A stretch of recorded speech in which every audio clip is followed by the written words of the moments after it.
Iremos abordar 3 livros hoje. Portanto, Miqueias, Naum e Abacuque. São livros pequenos, mas não são livros inferiores. São de profetas menores, mas não são de profetas inferiores, como vamos ver. E estava a dizer que faltam-nos 4 livros para acabar o Velho Testamento. 4. Portanto, estamos quase.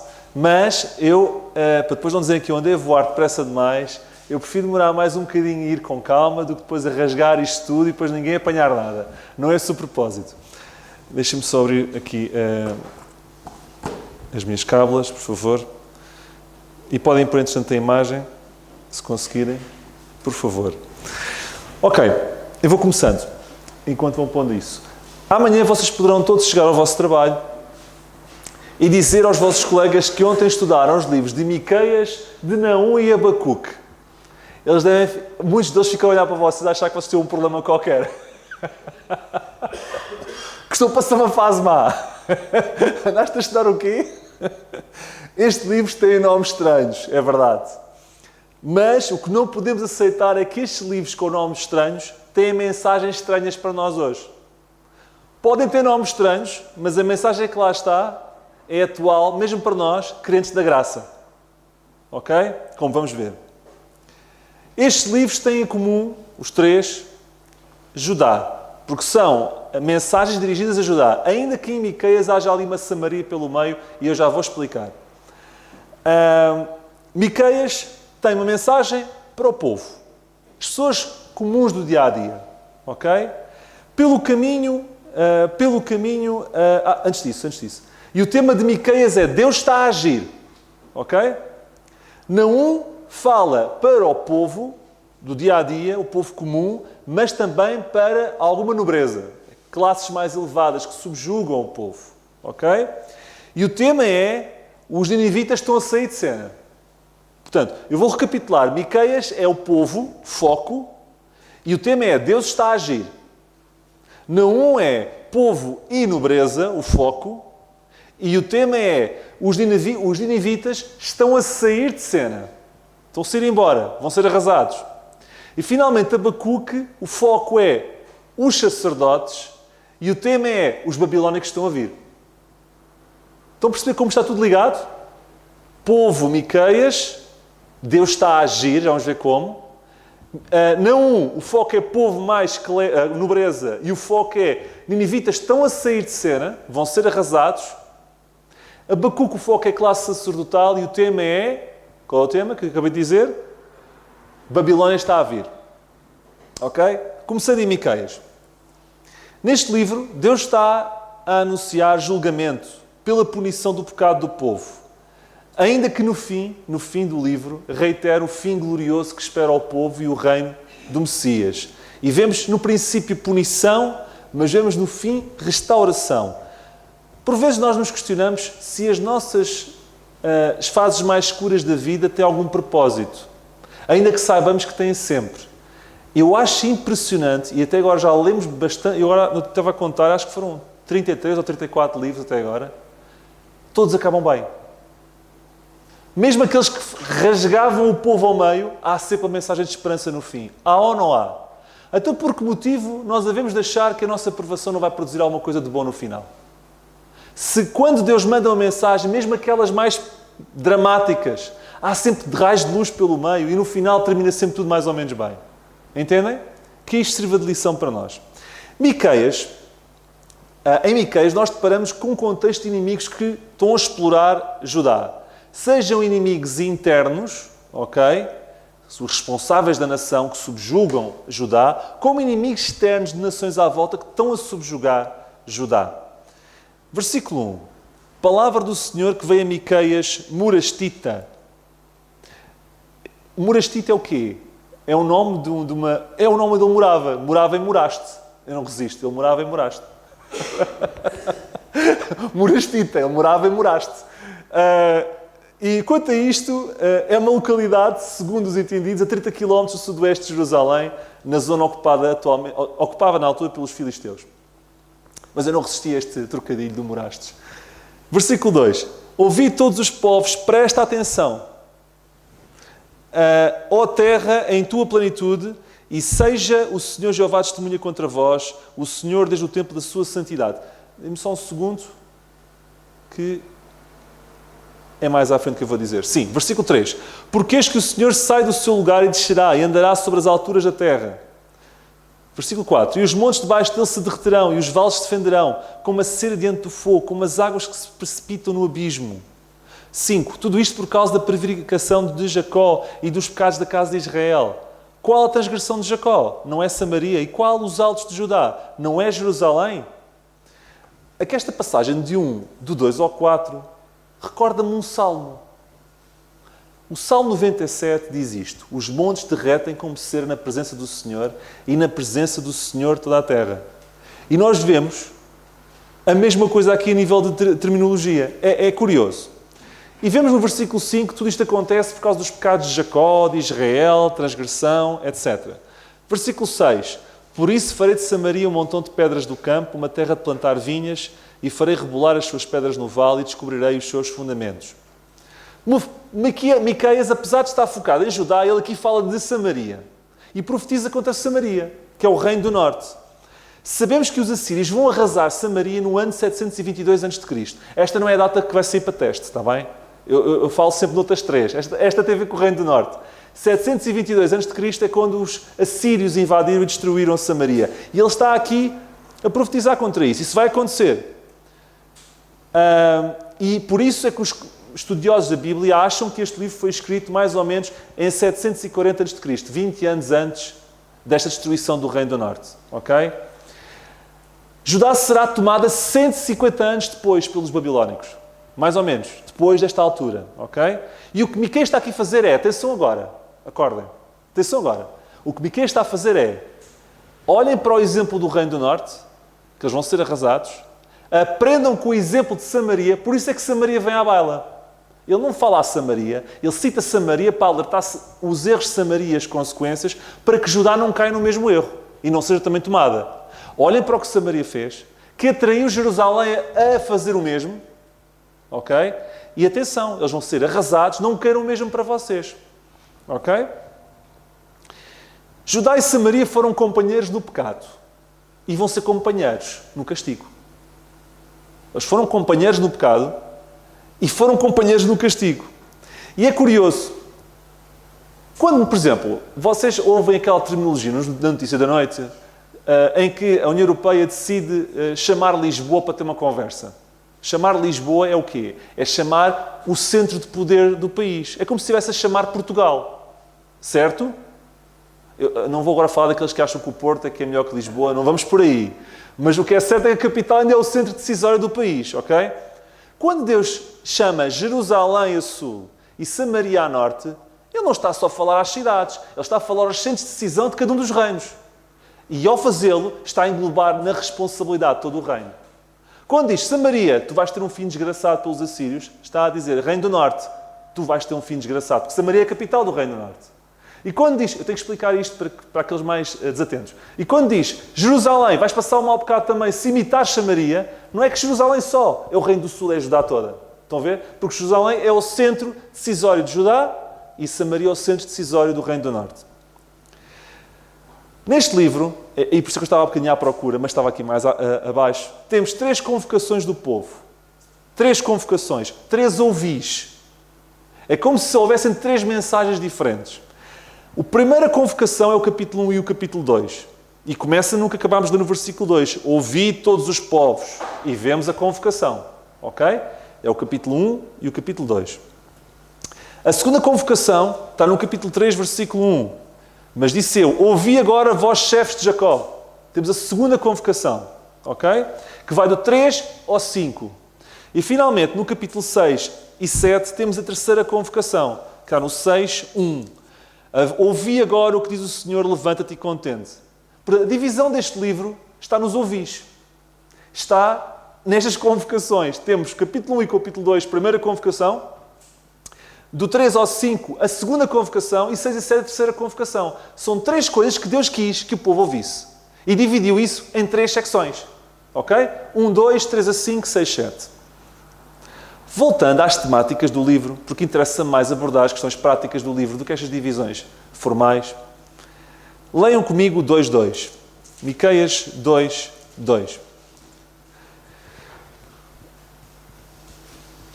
E cobiçam, versículo 1. Ai daqueles que nas suas camas intentam iniquidade e maquinam o mal à luz da alva o praticam, porque está no poder a sua mão. Ai daqueles que fazem o mal, porque têm poder para o fazer, e cobiçam campos e os arrebatam, e as casas e as tomam, e assim fazem violência a um homem e a sua casa, e a uma pessoa e à sua herança. Miqueias está a criticar a classe de nobres. Quem é que se lembra daquele exemplo de Acaz, ou de Acabe, que queria uma vinha, que era a vinha de Nabote, certo? E foi ter com ele, dá-me a tua vinha. E o Nabote, para cumprir a lei de Deus, que não podia ceder aquilo que lhe era da sua família, porque aquilo que era da sua tribo e da sua família não podia sair da sua família nem da sua tribo, era contra a lei, para que se mantivesse sempre o território dividido por tribos, nas posses de cada uma das tribos. Ele não podia dar aquilo que lhe pertencia à família dele a Acabe. Disse, não tenho hipótese. Epá, ó rei, eu gostava muito, mas eu não posso. Deus não permite. E o Acabe vai para casa muito triste, chorão. E Jezabel, sabemos como é que ela era. Oh homem, levanta-te, eu vou resolver o assunto por ti. E matou o Nabote e disse-lhe, agora podes ir buscar a vinha, que a vinha é tua. Isto é um exemplo do que se passava aqui, não na mesma altura temporal, mas formalmente o que se passava era isto. Os poderosos espoliavam os mais fracos. Porque tinham poder para o fazer. Ok? E versículo 3, nós lemos o que é que Deus vai fazer a eles. Eis que projeto o mal contra esta geração, do qual não tirareis os vossos pescoços e não andareis tão altivos, porque o tempo será mau. Nunca se esqueçam que a Torá, ou o Pentateuco, os primeiros 5 livros da Bíblia, tinham instruções especiais de Deus para proteger os mais fracos. Seja na questão alimentar, em que eles não podiam, os agricultores limpar o campo todo, deviam deixar uma parte para os mais pobres. Como há uma coisa muito importante que era o ano do jubileu. Sabe que era o ano do jubileu? Ao 7º ano, as dívidas eram extintas e se alguém estava com um problema, é como se deixasse de estar. E, portanto, se eu tinha uma dívida e fiquei escravo por alguém por essa dívida, o ano de jubileu ficava livre. Se eu tinha perdido a minha terra, da minha família, para outra terra de outra família, ao ano de jubileu, essa terra voltaria para a minha família. E com isto, Deus conseguiria fazer 2 coisas fantásticas, que é mantinha o grau de justiça e cada uma das tribos mantinha-se com as suas coisas. Percebem o que eu estou a dizer? E o jubileu era fantástico. Mas isto para vos explicar o quê? Que Deus sempre se preocupou em defender os mais fracos. Sempre, sempre, sempre. E Ele tem lembram-se que Deus diz sobre as viúvas? Quem perturba as viúvas vai se ver com Ele. E os mais fracos. E aqueles que são mais fracos, Deus tem mão pesada sobre ele, com aqueles que maltratam os mais fracos. Tem mão pesada. E foi o que aconteceu aqui. Foi o que aconteceu aqui. Capítulo 3, versículo 5. Assim, agora vamos passar para os profetas. Assim diz o Senhor contra os profetas que fazem errar o meu povo. Cuidado daqueles que sobem aos púlpitos para fazer errar o povo de Deus. Andam muitos por aí. Que mordem com os seus dentes e clamam paz. E que dizem que vêm pelo bem. Mas contra aquele que nada lhes mete na boca, preparam a guerra. Ou seja, dizem que vêm com paz, mas no fundo o que eles querem é a guerra. Estes são falsos homens de Deus que abusam do povo e fazem guerra ao seu próprio povo. Ou seja, nós temos lobos no exterior de Judá, que querem destruir Judá, e depois temos falsos pastores no meio de Judá, que querem destruir Judá. E este era o contexto de Judá na época. Lobos de fora a querer invadir e falsos pastores dentro de Judá para apregoar, em vez de paz, guerra. E depois nobres que se aproveitavam dos mais fracos para os expoliar. Como é que Deus não havia de estar zangado com este povo? E como é que eles não aprendiam com o exemplo do norte? É que estava a ameaçar. Deus dizia, eles vão sofrer com isso. Judá, abram os olhos porque vocês não são melhores que eles. Capítulo 3, versículos 6, por favor.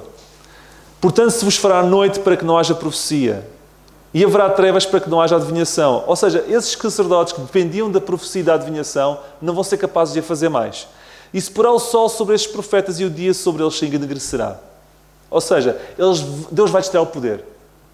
Até para poderem fazer a adivinhação e a profecia. Ok? Deus aqui está a marcar posição. E como o leão está a defender os mais fracos. No versículo 12 do capítulo 3, nós vemos o fim para toda esta loucura. Isto para o fim da mensagem, a coisa vira mais prática, mas eu não posso saltar o que está aqui. Eu tenho que vos falar. E olhem que isto não é um desafio falar sobre estes livros. Vocês tenham paciência que a parte prática vai para o fim. No capítulo 3, versículo 12, diz assim: portanto, por causa de vós, em suma, depois daquilo que eu vos disse tudo, de todas estas gente que está a fazer só errado, Sião, ou Judá, ou Jerusalém, será lavrada como um campo. Vai ser toda destruída. Jerusalém se tornará montões de pedras e o monte desta casa em lugares altos de um bosque. Ou seja, o que Deus está aqui a dizer é: meus amigos, preparem-se para 586 a.C. Foi quando Jerusalém se transformou num conjunto de pedras espalhadas. O que Deus está aqui a dizer é: eu há bocadinho falei para Miqueias falar a Samaria, dos assírios, 722. Vocês não são melhores. 150 anos depois, é o que está aqui a dizer, 150 anos depois, Jerusalém vai ficar toda num montão de pedras, através dos babilónicos, que vocês nem imaginam que vão acontecer, que vão surgir. Estão a perceber? Mas, para vocês ficarem um bocadinho mais alegres, capítulo 4, lá está o raio de luz. Estão a ver? 4, versículo 1. Mas nos últimos dias, ou seja, depois de Deus, logo no versículo anterior, ter dito que Jerusalém vai ser completamente liquidada, no versículo a seguir diz isto: nos últimos dias acontecerá que o monte da casa do Senhor, este monte que vai ser atrocidade pelos babilónicos no versículo anterior, será estabelecido no cume dos montes e se levará sobre os outeiros e concorrerão a eles os povos. Vocês estão a ver Deus a passar uma mensagem de esperança? Eu vou-vos destruir porque vocês merecem. Mas animem-se, porque não vão ficar para sempre destruídos. E é isto que Deus faz connosco. Deus pode permitir que a noite venha, mas virá sempre amanhã. Ok? Eu vou avançar. Se lermos esta passagem, ok? Há aqui uma parte do versículo 3. Olhem o versículo 3 e vejam se vocês têm que ter alguma cultura bíblica neste processo. Eu não faço provas, eu não faço testes, mas vocês têm que se lembrar de certas coisas. Versículo 3. E julgar... Que versículo ou que passagem na Bíblia que já estudámos vocês se lembram desta passagem? E julgará entre muitos povos e castigará poderosos nações, até muito longe. Agora. E converterão as suas espadas em enxadas e as suas lanças em foices. Uma nação não levantará a espada contra outra nação, nem prenderão mais a guerra. Isto faz lembrar o quê? Isto faz lembrar Isaías 2. Certo? Agora, sabem, gosto de vos pôr a pensar um bocadinho. Miqueias era contemporâneo de Isaías. Mais novinho, mas era contemporâneo. E se lessem do versículo 2 até ao 5, isto parece uma cópia em muita coisa de Isaías 2. E por isso, há quem diga que o Miqueias copiou Isaías. Qual é a minha opinião? O que é que eu acho? Vou-me socorrer ao apóstolo Paulo para defender aqui o Miqueias. E vou citar uma passagem que está em 2 Timóteo 2,2, que diz assim: e o que de mim, entre muitas testemunhas ouvistes, confio a homens fiéis que sejam idóneos para também ensinarem outros. E vocês devem estar a perguntar: o que é que isto tem a ver com o que estás a dizer? Tem tudo. O que Paulo diz a Timóteo é: estão a ver a mensagem que eu dei? Ó Timóteo, a mensagem que eu dei? Repete-a. Não vale a pena inventares. Passa a outros. Repete-a.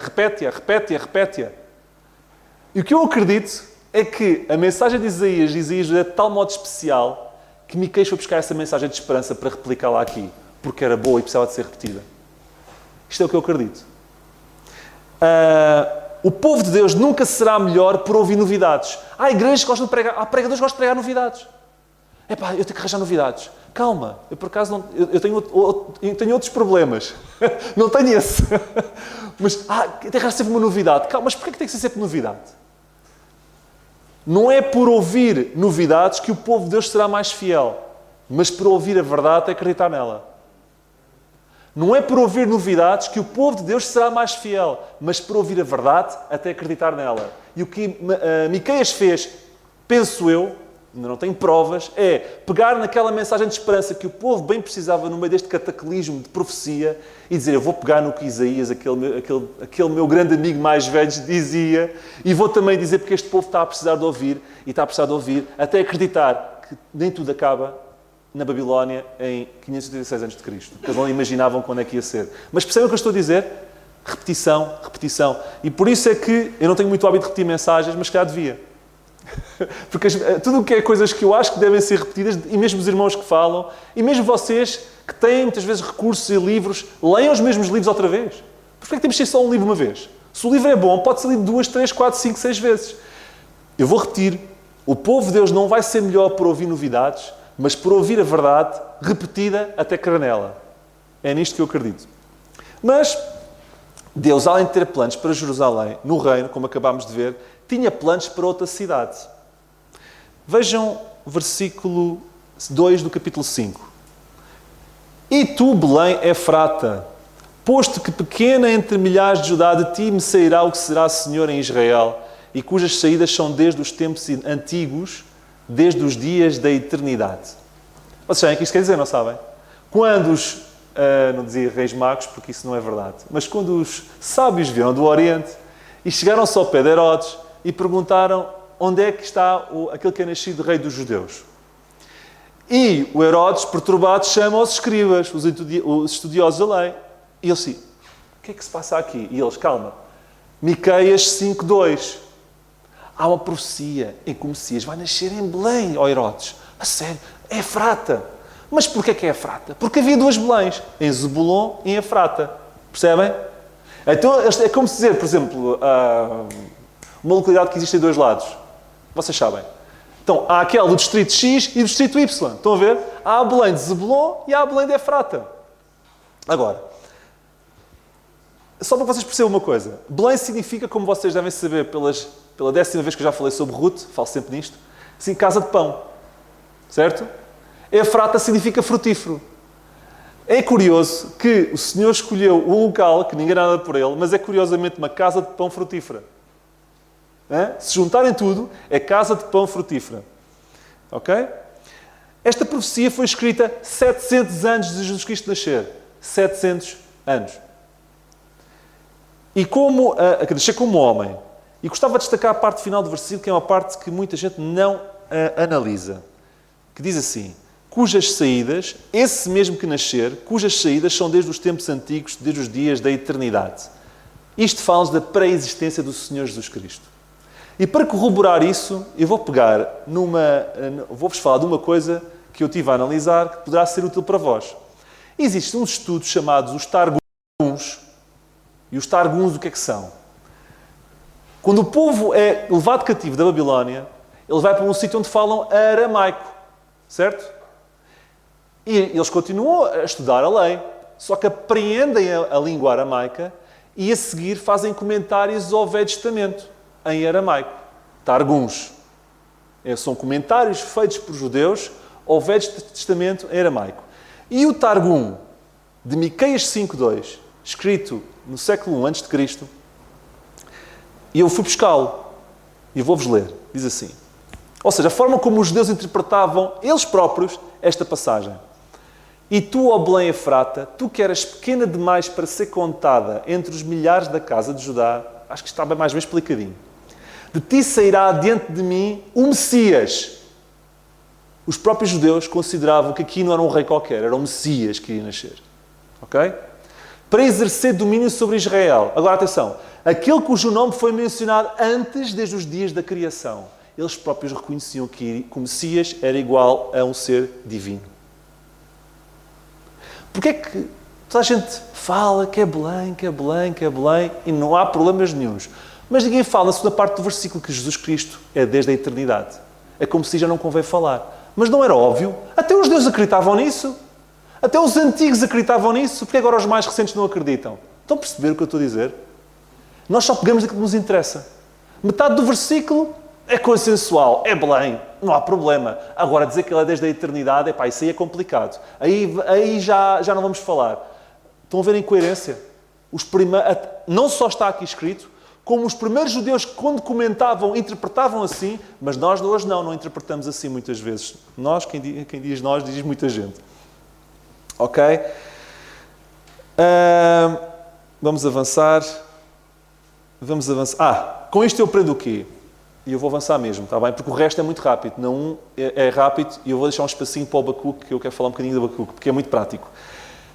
Os escribas do tempo de Herodes conheciam a lei toda de trás para a frente, certo? Eles sabiam que aqui nasceu o rei dos judeus, certo? Sabiam que esse rei dos judeus ia ser o Messias, certo? Até sabiam que ele era desde a eternidade, certo? Mas mexeram-se para ir vê-lo? Estavam 7 quilómetros. Belém de Jerusalém, de Efrata. O que é que eu quero dizer com isto? Podemos conhecer a Bíblia toda de ponta a ponta, mas isso não é sinónimo de fidelidade. Podemos fazer o voo e voltar, e voar, e voltar, e vocês podem me ver nos YouTubes 10 mil vezes. E outros. E a saber isto de trás para a frente. Não é conhecimento bíblico que nos dá a fidelidade. Eles sabiam tudo, mas não se mexeram para ver o Rei dos Judeus. Isto é um alerta para todos nós. O conhecimento bíblico não traz fidelidade, mas traz outra coisa, responsabilidade. Isso já não gostamos muito. Conhecimento bíblico não traz fidelidade, mas traz-nos responsabilidade. Mais à frente, e vemos aqui, isto é interessante porque eu não vou ter tempo para falar sobre isto, no versículo 2 fala-nos da primeira vinda de Cristo, como homem. E no versículo 5 do capítulo 5, fala da segunda vinda de Cristo. Este será a nossa paz, quando a Assíria vier à nossa terra. A Assíria era um conjunto de povos que na segunda vinda de Cristo irão atacar Israel. Chamam a Síria, talvez porque se calhar o Irão esteja lá metido. Não sei. Mas é um conjunto de povos que eles dão o nome da Síria. E quando passar sobre os nossos palácios, levantaremos contra ela 7 pastores e 8 príncipes entre os homens. E estes consumirão a terra da Assíria, a espada e a terra de Nimrod nas suas entradas. Assim nos livrará da Assíria quando vier à nossa terra o Messias, outra vez, e quando calcar os nossos termos, segunda vinda de Cristo. É curioso, o mesmo capítulo aborda a primeira vinda de Cristo e a segunda vinda de Cristo. Ok?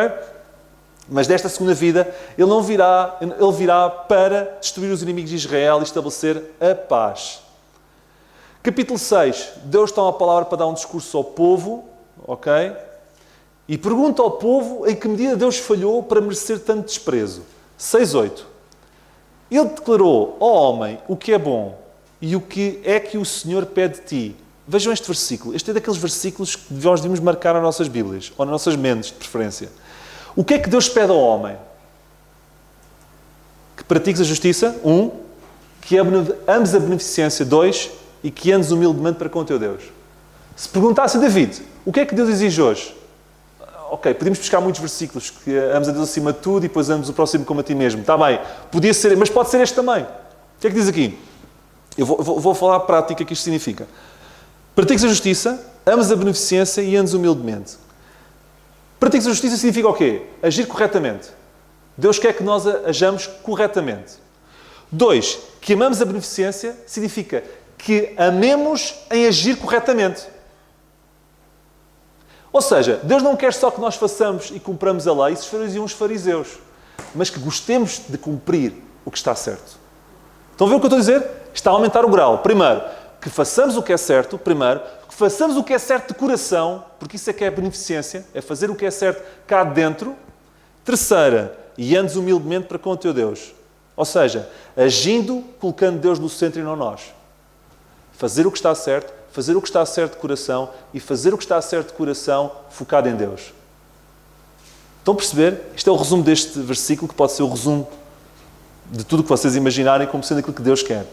A oração final do capítulo 7, 7:18. Quem, ó Deus, é semelhante a ti que perdoas a iniquidade? Antes disso, sabe o que significa Miqueias? Aquele que é como Deus. É forte, não é? Sabe como é que termina o livro de Miqueias? Miqueias a dizer como é que é Deus. Porque está aqui a dizer assim, quem, ó Deus, é semelhante a ti? E depois diz como é que é. Ele está a dizer, não há ninguém semelhante a ti. E a seguir vai dizer, porquê é que não há ninguém semelhante a ti? E vai dizer quem é Deus. Ou seja, o Miqueias, que é aquele que é como Deus, no fim do seu livro diz quem é que é Deus. Ou seja, eu não sou nada, mas eu vou-vos dizer a todos quem é Deus. Estão a perceber o que eu estou a dizer? E ele vai dizer que perdoa. Então quais são as características de um Deus único? Perdoa a iniquidade, te esqueces da rebelião do restante da tua herança, o Senhor não retém a sua ira para sempre porque tem prazer na benignidade. Estão a ver as características de um Deus que é único? É um Deus que, podendo se irar, não ira. Um Deus que, podendo castigar, revela benignidade. Isto faz de Deus um Deus único. Isto é Deus. Agora, eu tenho que pescar sempre uma coisa, vocês já me conhecem. O que é que eu vou falar agora? Há aqui uma palavrinha mágica. Qual é a palavra mágica? É 7. Benignidade. Versículo 18. Ele faz tudo isto e retém a sua ira devido ao seu E7. Benignidade significa E7. É o E7 de Deus que evita que Ele não nos castigue. Ora, digam-me lá se esta palavra não nos persegue. O versículo que Miqueias escolhe para declarar quem é Deus tem E7, porque E7 é a revelação multiforme de Deus. É o que eu acho. Está em todo o lado. E o que está aqui a dizer é o E7 de Deus, porque Ele tem prazer no seu E7 e Ele trava-se para não nos castigar. Não é fantástico isto? Agora vou ser o Miqueias. Miqueias é aquele que é como Deus. Eu pergunto, agora como é que nós podemos ser como Deus? Sendo capazes de, quando os outros nos fazem mal, também travar e revelar essa sede aos outros. Essa é a marca de Deus em nós. Será que quando nós nos apetece galgar para cima dos outros, nós travamos? Quando nós travamos, nós estamos a revelar essa sede. A marca de Deus. Estão a ver? Versículo 19. E termino com o 19, que eu acho profundo. Tornará a piedade-se de nós, subjugará as nossas iniquidades. Se eu ver como está a terminar o livro, nem parece que era o mesmo livro que acabámos de falar, não é? Terminar bem. E lançará todos os nossos pecados nas profundezas do mar. Toda a gente conhece esta passagem, que Deus pega nos nossos pecados e lança para o fundo do mar. Está aqui. Olha, e termino este livro com isto. A Corrie ten Boom, uma crente fantástica, não posso falar dela porque agora não tenho tempo. Estudem. Ela disse isto um dia. Quando alguém vos culpar dos pecados do passado,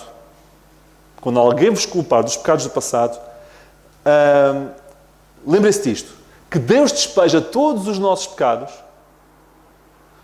no mais profundo do mais profundo oceano e depois coloca uma placa lá em cima a dizer proibido pescar. A Corrie ten Boom, para já, ela tinha uma orivesaria dos pais, porque eu gosto dela. Estava no mesmo ramo. Mas além disso, eu gosto dela porque ela salvou muita gente de morrer. Escondeu muitos judeus na sua própria casa. Além de muitas outras coisas, eu já falei dela numa mensagem. E o que ela disse foi: Deus despeja todos os nossos pecados no mais profundo do oceano e depois coloca uma placa a dizer proibido pescar.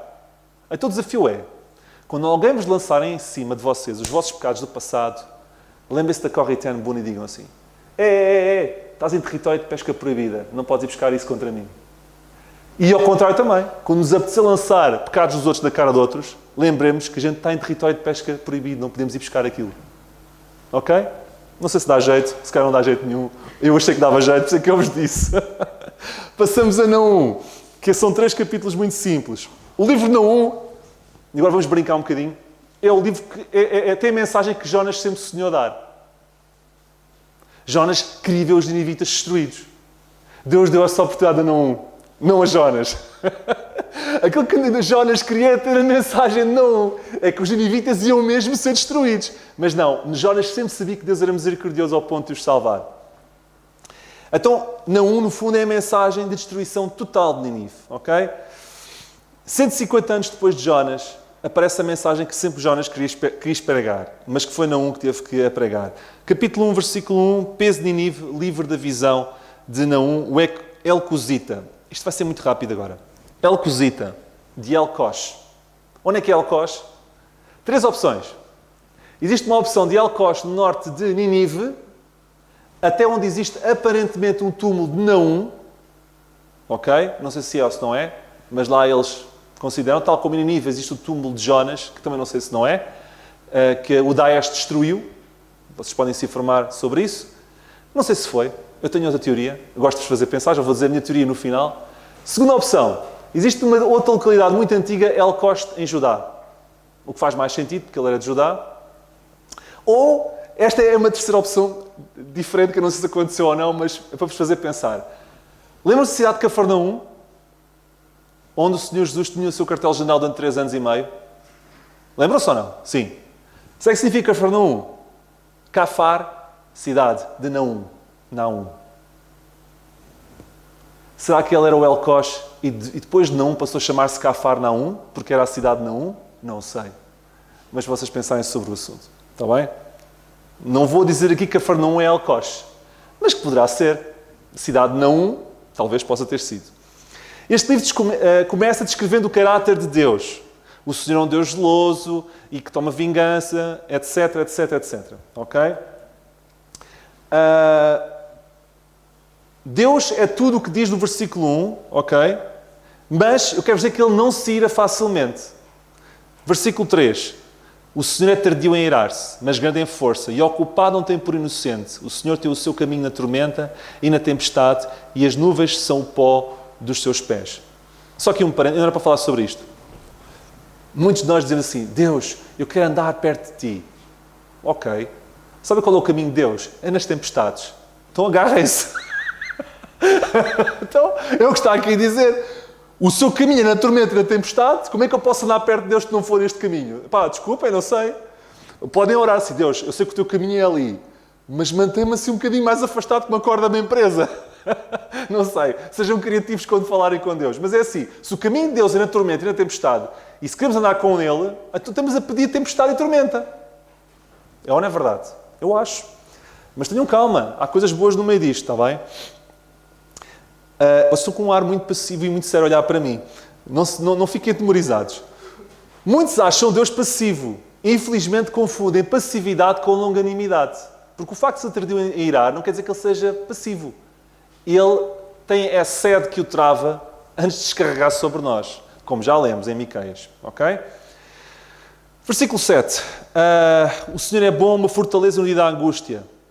Deus não apenas diz, olha, quando precisares de alguma coisa, vai buscar, ou quando precisares de alguma coisa, eu tenho ali isto para ti. Quando precisares de alguma coisa, eu sou a tua fortaleza. Isto é um Deus que, apesar de ser um Deus macro, infinitamente macro, é um Deus infinitamente micro, ao ponto de querer ser um Deus de cada um. E dele próprio quer ser a fortaleza de cada um. Como é que é possível? Não sei. Um Deus que mede os universos aos palmos e depois diz, eu quero ser a tua fortaleza quando precisares, abana a estrutura, não abana. Faz pensar, ok? E conhece os que confiam nele. Capítulo 2, versículo 3. Antes disso, um dado histórico para vocês ficarem arrepiados. Naum vai falar sobre o destruidor de Nínive. Quem é o destruidor de Nínive na história? Babilónia. Destruiu Nínive e depois vai atacar Israel. Estamos num horizonte contextual histórico. Nínive ia ser arrasado pelos babilónicos. Historicamente, como é que os babilónios preparavam-se para as batalhas? Investiguem, não tenho tempo para vos explicar. Eles pintavam-se de vermelho, escudos pintados de vermelho, e pegavam no sangue dos touros e pintavam-se com o sangue dos touros, para parecer um povo mais feroz. E não só, para quando se cortassem, o inimigo não visse o sangue. Espertos, hein? Como é que a Bíblia, muito tempo antes disso acontecer, diz como é que vai ser o inimigo de Nínive? Leiam comigo. Os escudos dos seus valentes estarão vermelhos. Os homens valorosos escarlates. Como é que a Bíblia sabia disto se não fosse verdade? Os carros como fogo tocham no dia da sua preparação e as lanças se sacudirão terrivelmente. O inimigo que vai destruir o inimigo vai todo vermelho? Pois vai, a história diz isso. Mas isto não aconteceu, isto muito tempo antes. Estão a ver? Como é que a Bíblia não tem razão? Historicamente, aquele povo ia todo pintado de vermelho. E eles estão a dizer, o inimigo que vai destruir Nínive vem como um escarlate a atacar e destruir Nínive. Ok? Eu não tenho tempo para falar mais sobre isso. Investiguem se quiserem. No versículo 10, nós lemos do capítulo 2 como é que vai ficar Nínive. 3 palavras que espelham como é que Nínive vai ficar. Vazia, esgotada e devastada. Vazia, esgotada e devastada. Ok? Nínive merecia, claramente merecia. E porquê é que merecia? Eu vou-vos só explicar o que eles faziam. Eles eram tão maus, que há um rei, não vou dizer o nome porque é um nome comprido e eu certeza que vou me enganar, que está escrito lá naquelas tabletas de Nínive que foram descobertas. Eles tinham um hábito de, quando conquistavam um povo, empalar as cabeças dos principais daquela nação, depois metê-las num forno e depois revesti-las com a pele dos próprios corpos dessas pessoas. Depois vejam como é que eu ia te explicar? A forma terrível como eles encaravam os inimigos. E por isso é que Jonas não gostava deles, pudera. E esta mensagem tinha a acontecer porque depois da esperança e da salvação daquele povo, as gerações seguintes voltaram ao que faziam. Agora vamos para o nosso livro de Abacuque, que é muito rápido. E eu sou Abacuque que só quer dizer isto. Abacuque é a razão pela qual eu um dia, não sei se fiz bem, se fiz mal, fui ter com os anciãos da igreja a dizer que devíamos fazer o estudo sobre a Bíblia, ponta a ponta. Porque foi analisando Abacuque que eu percebi que havia tesouros aqui na Bíblia que pouca gente sabia. Abacuque é o responsável. Portanto, está explicado. E sobre Abacuque, eu vou cumprir 10 minutos. Não vou mais falar sobre mais do que 10 minutos, mas Abacuque poderia falar a noite toda porque gosto muito do Abacuque. Todos nós temos algo de Abacuque dentro de nós. Ok? Este profeta debate-se com o dilema moral que todos nós nos debatemos, que é, Se Deus é bom, porque é que há maldade? Se Deus é bom, porque é que há sofrimento? Não pensa que isto é um dilema só do tempo de Abacuque. O Instituto Gallup, que é um dos institutos mais famosos dos Estados Unidos, há pouco tempo fez um inquérito e fez uma pergunta. Se vocês tivessem a oportunidade de se encontrar com Deus um dia e lhe fizessem uma pergunta, sabendo que Deus vos ia dar essa resposta, qual era a pergunta que faziam? Sabem qual foi a pergunta que cerca de 75% das pessoas escolheram? Esta. Se Deus é bom, porque é que o mal existe? Então o dilema moral de Abacuque ainda é o mesmo dilema moral do século XXI. Exatamente. O livro de Abacuque é super atual. Como é que eu não posso falar de Abacuque hoje em dia? Temos que falar de Abacuque. Porque Deus resolve esse dilema. Ok? Violadores podem morrer de cancro, certo? Mas não se chateia. Assassinos podem morrer com múltiplas fraturas. Estou a exagerar, mas a gente não se importa muito com isso. Agora, uma criança ter uma leucemia e morrer, a gente já se fica incomodado. Ou um crente muito fiel ter um problema sério, a gente já fica muito incomodado. Muitas vezes ficamos revoltados contra Deus. Não é? Então, Abacuque, não vou dizer naquele vive, porque também a Bíblia não fala muito sobre isto. Vamos passar essa parte à frente. Versículo 1. Peso que viu o profeta Abacuque. Até quando, Senhor, clamarei eu, tu não me escutarás. Gritarei violência e não me salvarás. Primeira questão de Abacuque. Deus, estás a dormir?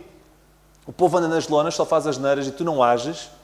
Então Abacuque, a primeira pergunta, a primeira dúvida que ele tinha estrutural é: Deus, porquê é que tu continuas passivo sem agir quando o povo está completamente nas lonas? Moralmente, estruturalmente, tudo. Não ages, ok? Não ages. Versículo 6. Deus responde: eis que suscito os caldeus, ou babilónicos, os tais que derrotaram Ninivantes, agora a nova potência na zona. Eu vou suscitar os caldeus, nação amarga e apressada, que marcha sob a largura da terra, para possuir moradas não suas. Estão a ver? Eu vou suscitar os caldeus para quê? Tipos terríveis, maus como as cobras.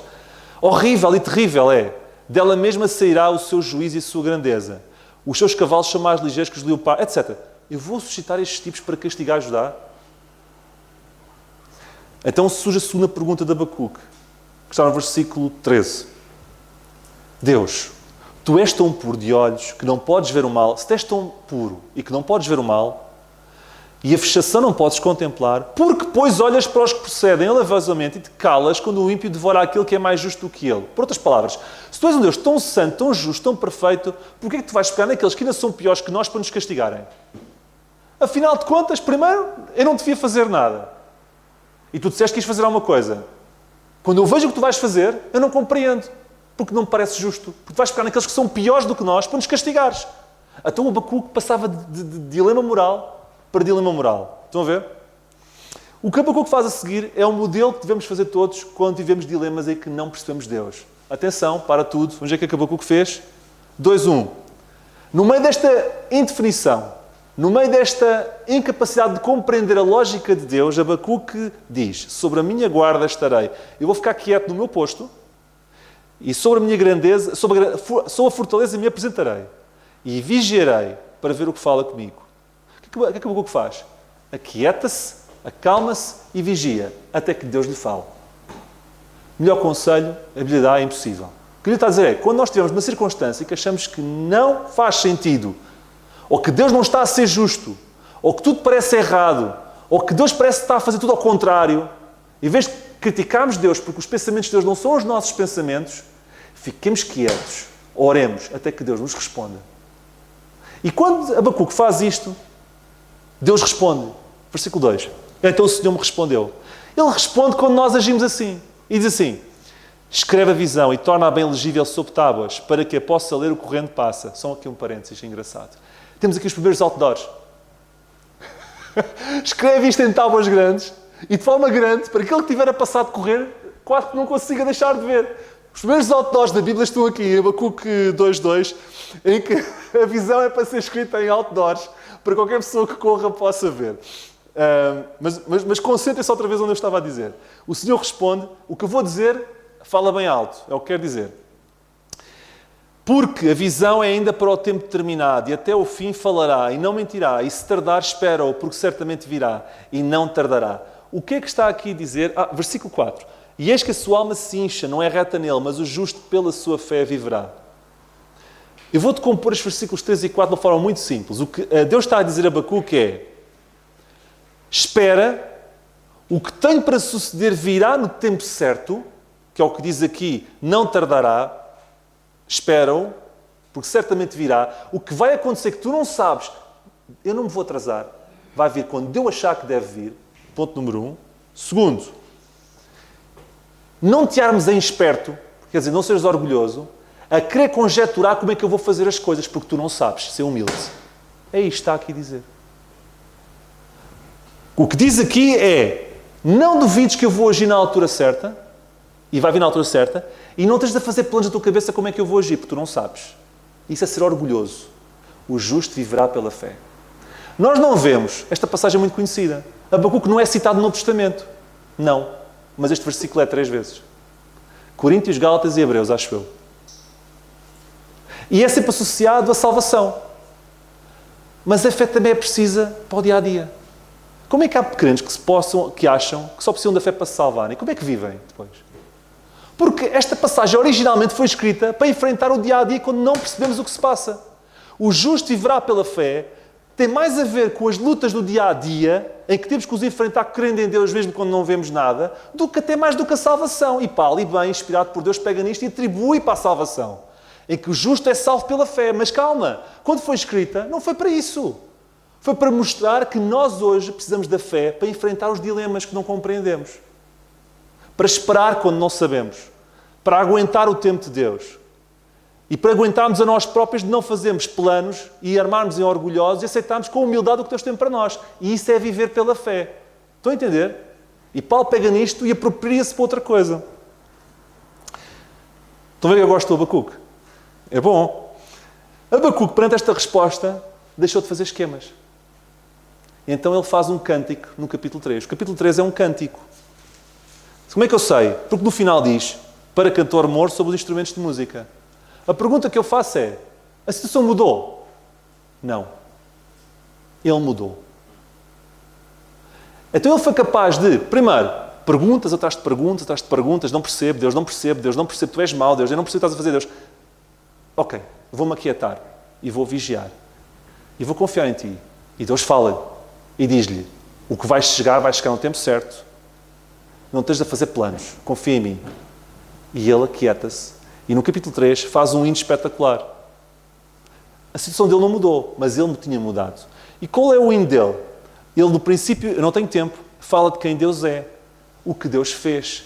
No fundo, todo o passado de Deus no cuidado para com o seu povo, na forma como ele abriu o mar, etc. Leiam isto com calma depois. E depois de ele perceber e descrever o hino a Deus de como Deus é, e o poder de Deus, e o que Deus já fez no passado, isto deve ser um motivo de inspiracional para nós, quando nós tivermos dúvidas que Deus é capaz de resolver a nossa vida. Olhamos para aquilo que Deus já fez na nossa vida e na vida de outros, como estímulo para perceber que o mesmo Deus está cá para cuidar de nós hoje. Ele, nesse contexto, diz, versículo 17, dos versículos mais importantes da Bíblia, que é, ainda que a figueira não floresça. Irmãos, eu quero dizer que as figueiras nascem sem intervenção humana. Eu há dias fui ao Alentejo e estava no Alentejo com o meu pai e a gente parava para tirar figos das figueiras. Eles nascem sem a gente fazer nada, mas quando chegar ao ponto em que a própria figueira, que nem precisa de intervenção humana, já nem nasce figos ali, nem haja fruto na vide, o produto da oliveira minta, os campos não produzam mantimento, as ovelhas da malhada sejam arrebatadas e nos corrais não haja vacas. O que está aqui a dizer em linguagem do século XXI é, quando não tiveres dinheiro, quando não tiveres casa, quando não tiveres roupa, quando não tiveres onde ficar, quando estiveres completamente na miséria, ainda assim, me alegrarei no Senhor e exultarei no Deus da minha salvação. O Jeová, o Senhor, é a minha força e fará os meus pés como os das servas. Sabem quais são estas servas que estão aqui? São aquelas cabras de Engedi, que andam, vocês já viram aquelas cabras que andam naquelas rochas muito inclinadas, que se apoiam só, que a gente nem sabe como é que elas se apoiam? Ele estava a se inspirar dessas cabras, são os chamados ibex de Engedi, ok? Que conseguem escalar uma rocha quase sem conseguir assentar, porque está num terreno completamente inclinado. E o que Abacuque está a dizer é, a minha vida parece esta rocha inclinada, quase um precipício, mas o Senhor é a minha força e faz-me conseguir subir aquela rocha como aquelas cabras montesas e beques de Engedi. É isso que ele está a dizer aqui. Agora, a vida não mudou? Não, mas eu mudei. É o que Abacuque está aqui a dizer e por isso eu gosto tanto do Abacuque. E desculpem ter demorado um bocadinho mais. Que o Senhor nos abençoe.